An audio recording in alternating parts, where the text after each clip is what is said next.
नमस्कार मंडळी, गॉसिप गर्लच्या नवीन पॉडकास्टमध्ये पुन्हा एकदा तुम्हा सर्वांचं खूप खूप आणि मनापासून स्वागत आहे.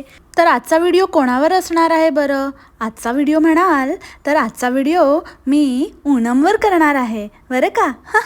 नंदू सबका बंधू. अरे नंदूबाई काय करता? बोला ना सरळ. आमची नणंद काय ते तिचं नाव असेल ती बोला. एकदा इंट्रोडक्शन दिलं ठीक आहे. प्रत्येक वेळेला काय आपलं ते नंदूबाई तिला असंच हाक मारता का तुम्ही?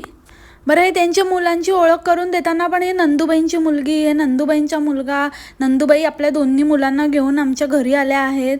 अहो तुमची भाचवंड ती, तुम्ही भाचा भाची असं पण म्हणू शकता.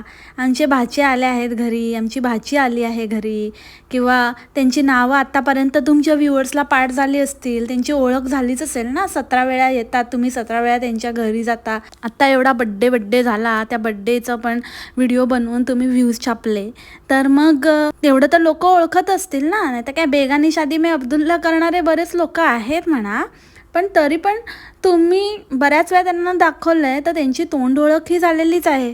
आणि खरंच ग बाई, तुझी ना वेलविशर समज मला, आणि मी काही सांगते ते थोडं ऐकून घे. आजकाल हिच्याकडे पण आहे ना असे लोक यायला लागले. आता या लोकांमध्येच प्रॉब्लेम आहे, कोणाला काहीही विचारत असतात. आणि तू जर शहाणी असशील ना तर ह्यांना ना भीक घालू नकोस आणि ह्यांना बिलकुल उत्तरं पण देऊ नकोस. काय मूर्खासारखा प्रश्न आहे. एकीने हिला विचारलं होतं, ताई मासिक पाळीमध्ये आपण जे पॅड वापरतो ना, ते एक पॅड किती वेळ वापरू शकतो आणि किती वेळाने बदलायचं? आता ती काय सांगणार किती वेळाने बदलायचं आणि किती वेळापर्यंत एकच पॅड वापरू शकतो? प्रत्येकाचं बॉडी स्ट्रक्चर वेगळं असतं, प्रत्येकाचा पिरियड्सचा फ्लो वेगळा असतो, प्रत्येकाचं सगळं म्हणजे एकूणच ह्या विषयावर ती काय तुम्हाला नॉलेज देणार? आणि इतकं तुम्हाला आहे तर डॉक्टरकडे जा, गायनेककडे जा, त्यांना विचारा. जे लोक त्याच्यामध्ये प्रोफेशनल आहेत, ज्यांनी त्याच्यात शिक्षण घेतलं आहे, ते लोक तुम्हाला बेटर सांगू शकतील ना. कोणालाही काही विचारता. ताई म्हणत होत्या की मी जे व्हॉइस ओव्हर करते ना त्याचं मी एक्सप्लेनेशन नंतर देईन. कधी आपला गप्पा टप्पांचा व्लॉग असेल ना तेव्हा मी त्यावर एक्सप्लेनेशन देईन. पण मी काय म्हणते ताई, ते व्हॉइस ओव्हरचं एक्सप्लेनेशन नको आम्हाला. ते व्हॉइस ओव्हर करा तुम्ही, त्याच्यात काही प्रॉब्लेम नाही आहे. पण जे लोक व्हॉइस ओव्हर करतात ना तेव्हा ते कसं करतात, त्यांचा व्हिडिओ कसा असतो ते एकदा बघून घ्या. तेव्हा ते प्रत्यक्षात कॅमेरासमोर काही बोलत नाहीत, फक्त व्हॉइस ओव्हरच करतात. बाकी ते कॅमेरासमोर आपली कामं करत असतात. त्यामुळे ते तेव्हा न बोलल्यामुळे नंतर त्यांना व्हॉइस ओव्हर करावा लागतो. पण तुमच्या केसमध्ये तुम्ही कॅमेराशी काहीतरी बोलत असता, पण ते मग तुम्ही म्यूट करता आणि मग नंतर व्हॉइस ओव्हर देता. त्याचं काय करता येईल का ते बघून घ्या. आणि ताईंपर्यंत आपले व्हिडिओज पोचलेत बरं का. ताईंनी एक्सप्लेनेशन दिलं आहे आहाचं. त्या म्हणे की मला ना इतकं म्हणजे छान वाटतं ना, काही गोष्टी जेव्हा मी व्हॉइस ओव्हर देत असते ना ते मला बघतानाच इतकं छान वाटतं ना की माझ्या तोंडातनं ना असं निघूनच जातं. म्हणजे दुसरं काही मला आठवतच नाही, दुसरं काही बोलताच येत नाही. हो ते तर मला माहितीच आहे, तुम्हाला दुसरं काही बोलताच येत नाही. एकतर मग तुम्ही बोलता आहा काय छान आहे हे, अगदी छान आहा. आता त्या दिवशी पण तुम्ही बोलातच की सगळं काही झाल्यावर, सगळं काही पार पडल्यानंतर आपल्या फॅमिलीबरोबर बसून गप्पा टप्पा करत जेवणाचा आस्वाद घेण्याचा आनंद काही वेगळाच असतो नाही का. आहा. आता हे इथे येणं जरुरी नसतं आलं तरी चाललं असतं. तसंच ते हसण्याचं त्याचं एक्सप्लेनेशन कधी देताय ते सांगा. त्या दिवशी ती नवीन साडी नेसली होळीच्या दिवशी, नवीन नाही सॉरी जुनी होती नाही का. तुम्ही म्हणालात की तुमच्या लग्नाच्या वेळेला मिळालेली ती साडी आहे. आहा. ह्या साडीचं म्हणाल तर ही फार जुनी साडी आहे. आणि तुम्ही म्हणाल की मग असं काय विशेष आहे या साडीमध्ये, तर ही मला लग्नाच्या वेळेला मिळालेली साडी आहे, जी आपल्याला आहेरामध्ये मिळते ना त्यातली. तसं म्हणाल तर आहेरामध्ये आपल्याला खूप काही मोजक्याच साड्या मिळतात, त्यातली ही एक आज मी नेसली आहे.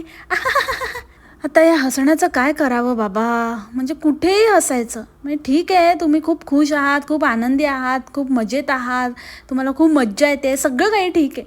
पण मजा ही फक्त हसूनच दाखवता येते का? अननेसेसरी हसायचं. ताई सगळ्यांना सांगतात की तुमच्या रंगपंचमीच्या होळीच्या काही आठवणी असतील तर नक्की मला कॉमेंटमध्ये सांगा, मला वाचायला खूप आवडतील. अहो ताई, त्या आधी ज्या केलेल्या आहेत ना त्या आधी वाचा. एका कमेंटला हार्ट नसतो की रिप्लाय नसतो की काय नाही. आपला व्हिडिओ करायचा काहीतरी, इकडे तिकडे फिरायचं, शॉपिंग करायची, अगदीच काय नसेल तर कुठलं फंक्शन कुठला सण असेल तर ते ग्रॅब करायचं आणि मग त्याच्यावर व्हिडिओ बनवायचा आणि कसं बसा टाकायचा.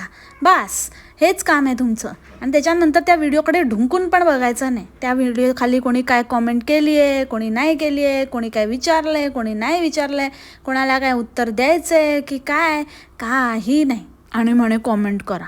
कॉमेंट करायला काय इथे आम्ही फुकट बसलो आहे का, की आम्ही कॉमेंट करणार आणि तुम्ही बघणार पण नाही त्या कॉमेंटकडे ढुंकून. आजकाल ताईंना सगळ्या गोष्टींचं एक्सप्लेनेशन देऊ लागलं आहे. त्या सांगत होत्या की त्या इतक्या एक्सायटेड का असतात. कुठलाही सणवार असला की मी खूप एक्सायटेड असते, कारण मला हे सगळं करून आणि ह्या सणांमध्ये सहभागी होऊन आणि हे सगळं पार पाडून मला खूप आनंद मिळतो. ओ अच्छा ताई, बरं झालं तुम्ही सांगितलं की तुम्हाला खूप आनंद होतो म्हणून तुम्ही एक्सायटेड असता. आम्ही तर दुःखी असतो ना तेव्हा एक्सायटेड असतो. काय ताई, हे काय कारण आहे का, हे काय गोष्ट सांगण्यासारखी आहे का की मी खूप आनंदी आहे, मला खूप आनंदी वाटतंय, मी खूप मजेत आहे म्हणून मी एक्सायटेड आहे. ऑब्वियसली ना, कोणाला पण मजा येणार असेल किंवा आनंदी असेल तेव्हाच माणूस एक्सायटेड असतो ना. तरी आपण वाचलो बाबा, नशीब ही भारतात आली, नाहीतर अजून एक आपल्याला अशी जुगाडू होळी बघायला मिळाली असती. हिची पण तीच कॅटेगरी आहे, बोली भाषावाली कॅटेगरी. इडिट बोलते ही एडिटला. आणि ट्रॅव्हलिंगचे व्हिडिओ तुम्हाला बघायला नक्कीच आवडतील. आणि तेच ते फुलाला फ्लावर बोलायचं. बघा आता किती सुंदर फ्लावर आलेला आहे, आता आपण हे देवाला वाहूया. आता मी छानपैकी सुईमध्ये धागा ओवलेला आहे. अरे बापरे, बरं झालं ग, बरं झालं सांगितलंस की तू सुईमध्ये धागा होतेस, आम्ही तर धाग्यात सुई होतो. हिने एक व्हिडिओ टाकलाय आणि ज्याला हिने असं टायटल दिलंय की हा व्हिडिओ तुम्ही बघितला नाही तरी चालेल. खूप हौशीने शूट केला होता पण टाकायचाच राहून गेला. तो बा तेरा जलवा, तो बा तेरा प्यार, तेरा इमोशनल अत्याचार. अगं बाई, जर तुझ्याकडे वेळ नव्हता तर मग तो तसंच राहू द्यायचा ना. एकतर टाकलास तो टाकलास, वर बघा मी हौशीने पोस्ट केला आहे तर तुम्ही सर्वांनी बघा असं टायटल द्यायचं. तर त्याच्यावरती तू मोठ्या हुशारीने सगळ्यांवर उपकार केल्यासारखं लोकांनाच सांगते की तुम्ही हा नाही बघितलात तरी चालेल. आणि मग त्याला पुढे लिहिते पण मी ना हौशीने हा शूट केला होता पण टाकायचंच राहून गेला. पण पण पण तुम्ही ना हा नाही बघितलात तरी चालेल, याला काय अर्थ आहे. परवाच्या व्हिडिओमध्ये मी हिला पापड्या कुरड्या बोलताना ऐकलं. मला वाटलं चला चुकून बोलली असेल, होतं असं कधी कधी बोलता बोलता फास्ट आपल्या तोंडातनं काहीतरी निघून जातं. पण हा जो जुना व्हिडिओ तिने टाकला ना, त्या दिवशी पण मार्गशीर्षचा गुरुवार होता, तर तेव्हा पण तिने ते तळलं होतं. तर तेव्हाही सेमच म्हणाली. मग म्हटलं नाही, हे चुकून नाही आहे, हे तर ती तसंच बोलते. तर अगं उणव, ते पापड्या कुरड्या नसतं, ते पापड आणि कुरडया असतं. आणि या मॅडमनी रसमलाईची रेसिपी दाखवली. ती रेसिपी बघून माझ्या डोळ्याचं तर पारणच फिटलं. मला बरेच दिवसापासून अशा कॉमेंट्स येत होत्या, पूनम तू तुझी रसमलाईची रेसिपी आम्हाला दाखव, म्हणून आज मी तुम्हाला ती शेअर करणार आहे. आता या दुधाचं म्हणाल तर या दुधामध्ये आपल्याला कॉर्नस्टार्च घालायचं आहे. कॉर्नस्टार्च घातल्याने काय होतं की दुधाला चांगला थिकनेस येतो. आणि ह्या डब्याचं म्हणाल तर या डब्यामध्ये मी आठवडाभर मलाई साठवून ठेवलेली आहे. तर ती मलाई ती पण आपण या दुधात घालणार आहोत.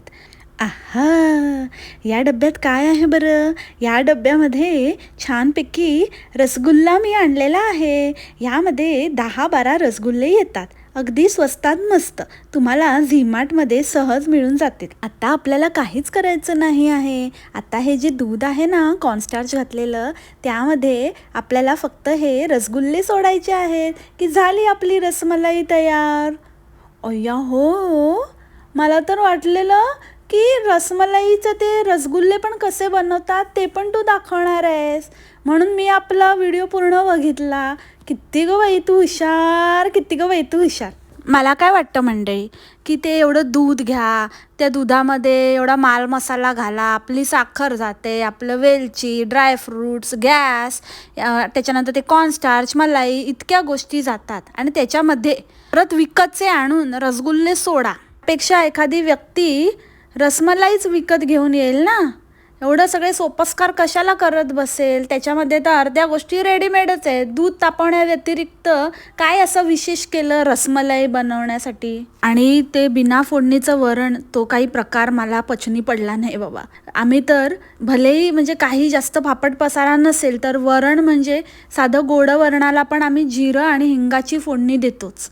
फोडणी ही असतेच, पण इतकं सपक वरण आणि त्याच्यातच हिंग आणि जिरं घालून आणि ते नीट घोटलं पण नव्हतं, असंच वरचेवर त्याचे दाणे दाणे दिसत होते. ते बघून आणि ओव्हरऑलच त्या वरणाचा कलर, आता तो कलरच तसा होता की ही बाई ते काय फिल्टर्स वापरते, जसा लिपस्टिकचा कलर तसाच त्या वरणाचा कलर होता. असो तर मंडळी, तुम्हाला ही ओणमची रेसिपी, डिटेल्ड रेसिपी तुम्हाला आवडली असेल आणि तुम्ही ट्राय केली असेल तर मला कॉमेंटमध्ये नक्की कळवा. मला एकंदरीत असं वाटतं की ही ओणम लहानपणी देवानंदचे चित्रपट जास्त बघायची, तर त्यामुळे त्याचा बोलण्याचा, त्याच्या स्टाईलचा प्रभाव हिच्यावरती पडला आहे. सारखं अशी हलत म्हणाल तर असं असं तर अशीच बोलत असते, कारण जेव्हा मी जे डायलॉग बोलते तेव्हा माझी मान अशी डुगू हलत असते. त्यावरून मला हे आठवलं. आणि पूर्ण पॉडकास्टमध्ये जेव्हा स्पेशली मी हिचं पॉडकास्ट बनवते तेव्हा पूर्ण पॉडकास्टमध्ये माझा टोन हा पण नेहमी शेकी राहतो आणि मी त्याच टोनमध्ये पूर्ण पॉडकास्ट करते. कधी करते मला ते कळत पण नाही. सो आय होप तिचा प्रभाव माझ्यावर पडू नये. तर ह्याच नोटवर आजचं पॉडकास्ट मी इथेच थांबवते. आय होप तुम्हाला आवडलं असेल. भेटूया आपल्या नवीन पॉडकास्टमध्ये उद्याच्या भागात नवीन विषयासोबत. तोपर्यंत खा प्या मस्त राहा आणि स्वस्थ राहा. Take care. बाय. मासलामा.